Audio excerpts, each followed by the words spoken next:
Pada Teuku Ryan, Ria Ricis akui punya buku diary rahasia yang disimpan di berangkas. YouTuber Ria Ricis mengaku memiliki buku harian yang berisi curhatan tentang calon suaminya, Teuku Ryan. Buku tersebut disimpannya rapat-rapat di dalam sebuah berangkas rahasia. Namun, Teuku Ryan justru tidak bisa menebak password berangkas tersebut dan meminta Ria Ricis menunjukkan diary-nya. Dilansir kanal YouTube Ricis Official pada Minggu 26 September 2021, Ria Ricis membongkar isi seserahan lamaran dari Teuku Ryan. Ia pun girang melihat kotak berisi barang-barang mewah yang memang disukainya.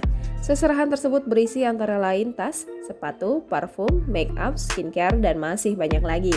Teuku Ryan justru menyerahkan sebuah buku kecil yang berada di dalam kotak tas seserahan. Ria Ricis langsung memukul lengan calon suaminya dengan manja.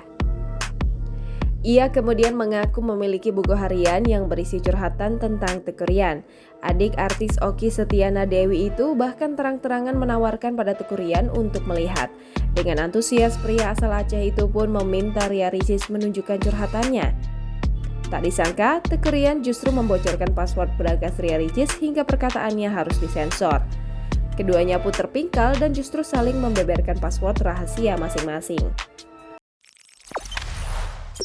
Jangan lupa subscribe, share, komen, dan like ya!